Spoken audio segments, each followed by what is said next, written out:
What's up, everybody? Welcome into another episode of Profit Picks. If you are new, this show is always started by being transparent.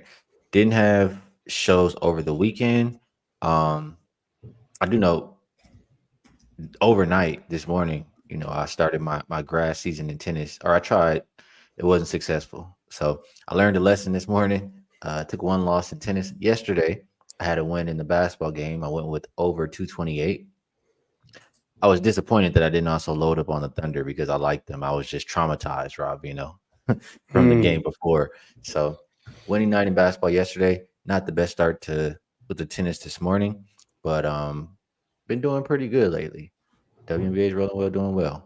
I think I won 10 of my last 15 in the W. So we'll try to keep that going. And make sure you guys check because I put the free plays out on my page all weekend long and they were winning. Vino, it's nice to be back with you. How things been going for you? How you doing today? Good today, Skee. Light day, like you said. Only one WNBA game. But yesterday was a 3-2, profitable. Had involvement in both of those UFL playoff games. The big play probably should have been bigger, tell you the truth, Skee. The over in Birmingham, Michigan went way over. Early on, had an overplay in the W with the Mystics game. Mystics rolled for 104 yesterday, got us there fairly comfortably, and closed it out with a Oklahoma City team total over 119 and a half. Had to get inside the final minute to get there, but we got there. So it was a good day. Any day that turns a profit is a good day. NBA still rolling. Everything since March the 17th still rolling. So we're good. All right. We shout out to the people in the chat. Appreciate y'all tapping in. Titan CT, Mark A, couple of the usual suspects. Appreciate you. And we'll keep it going. B man in the building. We'll keep it going here. One game on the slate for today. So not very long show. Valkyries and Sparks. Opener says -6 on my odd screen. It is as high as -7. Total open 161 and a half. And it looks like we'll call consensus 163 right now. As far as the injury report, Maria C is out. Tiffany Hayes did get rolled out. And then Xanda Lassini, I'm pretty sure she's going to play overseas. So her contract is suspended. So she will not be with the team for a little bit. For the Sparks, the same two usual suspects, Ray Burrell, Cameron Brink, they're going to be out. Everybody else, though, Rob Veno, healthy and available. Um, the Valkyries, we've talked about them quite a bit, and I've been playing really all of their games lately. Um, let's start with the total here, Vino. Mm-hmm. The slight boost up, and they started off the season 7-0 to the under.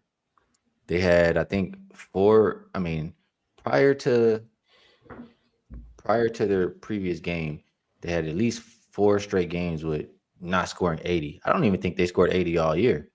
They scored, I think, 95 or 93 in that win over the Aces as a double digit underdog.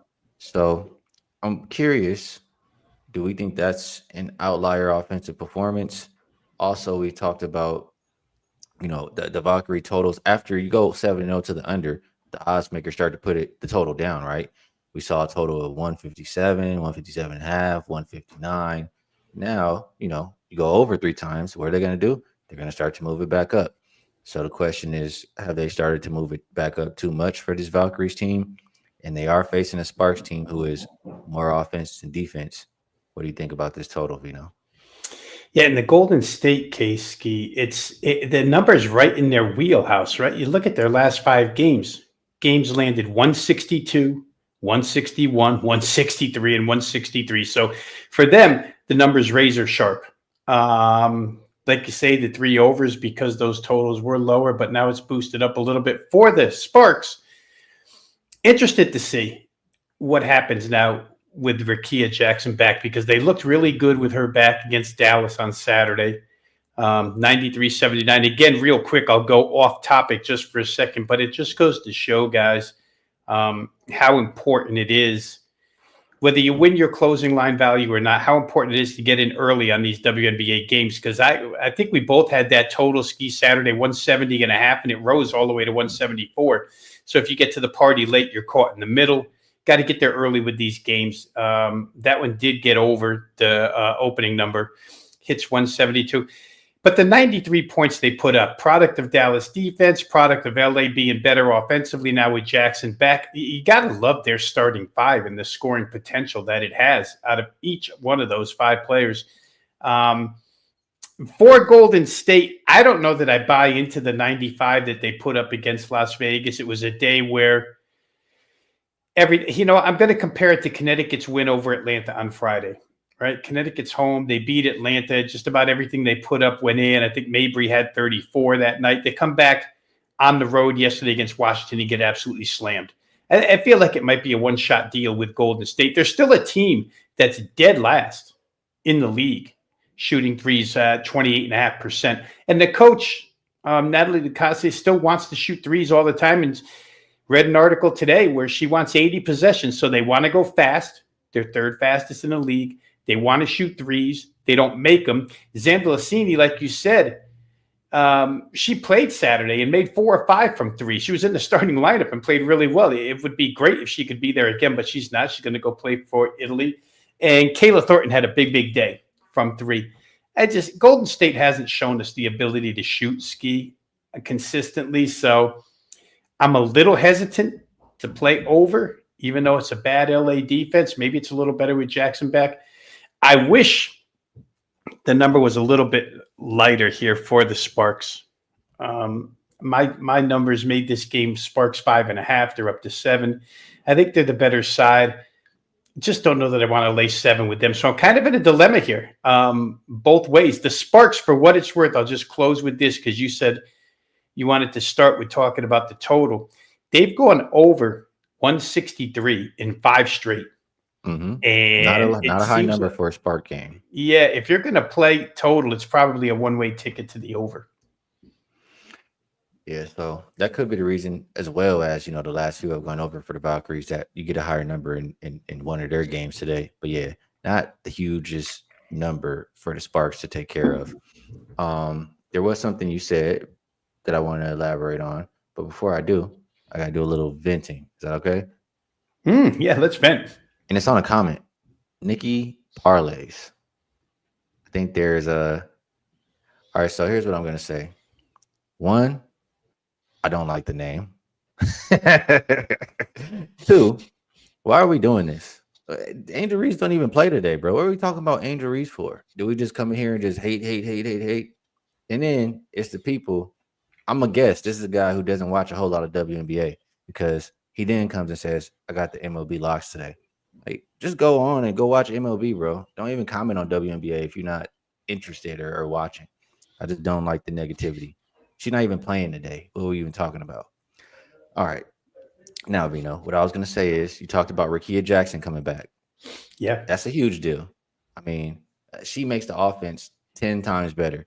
When Sarah Lee was on the court, she was, bro, I couldn't even stand watching her out there. Everything she did was a disaster. And she was getting all the minutes because they didn't have anybody else to put out there. Right. So getting Rickea back, it's a how do you say, addition by subtraction of Sarah Lee's minutes out of there. And also she's just a great player. So I think she definitely helps the Sparks offense. If they were able to go over this number without her in a few games, with her back in, I mean, they definitely have a great shot. So I think the number is moving in the right direction as far as the total is concerned. I'm not sure that it even moved too much yet. Now, shout out to Algina. She likes the first half over 80. I don't have any reason to talk you off a first half bet. I don't have any reason to like it more or talk you off, but 80 does seem like a nice number if the full game is 163. Any thoughts before we move to the side on that, Vino? Yeah, I don't know. I wouldn't talk you off. My only hesitancy would be Golden State can come out and just shoot so poorly right out of the shoot. So I'd be a little bit scared, but I couldn't talk anybody off it. Eddie Cash, I appreciate you. Says he hit the like instantly. Definitely helps out the show. If you guys enjoying it, hit that like button for us. Appreciate you all. And B Man, he wants to talk about the side. He says he plays Sparks -5.5, let down spot off an ABC primetime SmackDown. Sparks more rested. I'm in agreement with that thought process. I mean, you do have the rest advantage 2 days to one. Um, you talk about, I mean, I kind of mentioned it earlier. The Valkyries were what were they, like a 12, 13 point underdog and won outright by like almost 30. That's a prime letdown spot right there, especially coming here on the road. The Sparks, they did have a good game. I think they also scored 93 versus the Wings. I mean, who's not putting up points versus the Wings? But the Sparks are a team who expected to be a lot better than what we've seen, than what their record is so far. Valkyries, not so much. They just threw that team together. A little bit more chemistry, better players, being at home with the rest advantage. I would think that the Sparks, seem like more of the right side to me here. The line move up 1.5 points to 7. I honestly don't think this one. I'm not sure 7 is enough. What do you think, Vino? Yeah, I'm going to first say hopefully you guys can ignore the noise going on over my head here.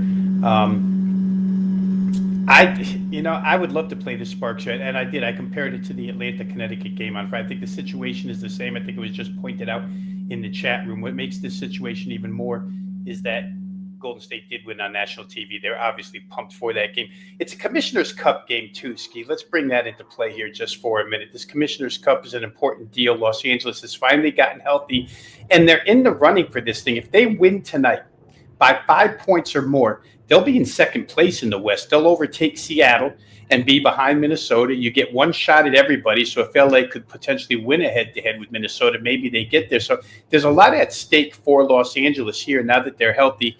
And then I'll get to one fundamental reason why you might want to play this game over. We both talked about the LA starting five, as far as offensive firepower is concerned. It's as good as it gets. They don't have a lot of depth. What Golden State brings to the table is they do run a lot of players out there, 1 through 9. They played the entire season without Zendelicini. So to see her go after just playing one game, I don't think it makes a big difference in their depth. Their depth is pretty good. The one game they won. Yeah, well, and the one game that they scored, right? And they really, she opened things up with threes. But I think that there's potential here for Golden State maybe to wear a little bit on Los Angeles, which would help a total. I think it would help a total to get over. All you need, if you're going to bet over in this game, you need Golden State to make a few of those threes because their mantra is set in stone. We're going to run. We're going to shoot threes. Make a few. This game probably gets over real easy. I think if I had to play it, though, Skee, I would prefer side. I just think Los Angeles the better team. And I think now that they're healthy again, that core five, Kelsey Plum had stated a couple of weeks ago, maybe a little less, where I was reading a quote from her that said, "We're going to get this right. Just wait." And I believe her. I think they are going to get it right eventually, especially scoring points. So I'd be on Los Angeles first if I were going to play, and maybe the total second. All right, so we're pretty much in agreement, kind of how we're seeing this game. Thurman Green says it's his first live show. He likes the Sparks team total. I mean, if you put our thought process together, that is what you Yeah. get. Sparks sent over.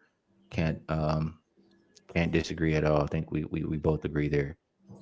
Siobhan Andrews thinks the Valkyries won't do their part. He likes their team total under first half and full game. Think that is interesting. Uh, and yeah, we'll move it right along. So only one game today. We'll go right on over to, well, actually, before best bets, we'll go ahead and do the promo thing. Let's put this up there. So 7 days for $77, just $11 per day. You use promo code GameOn77, and this is only live until tomorrow night. So ends tomorrow night. So make sure if it's somebody you like to try or you want to rock with them for a week, see how it goes, take advantage of this deal while it is available. Now, with that said, Rob Veno, we'll move it on over to best bets. And I'll ask you, is there anything you would like to promote and anything else you would like to promote? And if you have a best bet for the show, feel free to share. If you don't, it's okay. I think you did a good job with the promotion, Ski. So we can go by that. Just real quick, I will just add to anybody, and we just saw that there's a first time live watcher, live viewer here. But for those of you who haven't heard this before, you just go on over to wagertalk.com and drop your email address, and you'll get instant access to all the videos that are created there each and every day by Wager Talk handicappers and all the written articles. You'll get instant access to that for free. So go ahead and stop by wagertalk.com. For a best bet ski, I can't release one because I don't have one. Didn't play this game. Don't want to really recommend anything. You got my thoughts on it. They're sort of in line with yours. So for today, I'll just skip the best bet portion. And you know what? With one game is it's a little tough. And I did play something. I played a 4% play, but I feel like, it's not fair. It's not right for me to give it away because the people who bought it already, it's not fair to them. They've already bought it. So you guys have my thoughts as well, just like Rob Veno. I'll say if you're interested in hearing a little bit more or hearing the systems, I have a 6-0 and a 17-5 ATS system to back up the way that I think. It is available on my page at Wager Talk. So with that said, I think we go ahead and wrap it up. Always good to do this show with you. Appreciate you taking the time to talk the game out with me. To the chat, we appreciate you as well. And we'll do this again tomorrow. We'll have some more games to talk about. So good luck on all your action. We'll catch you guys then.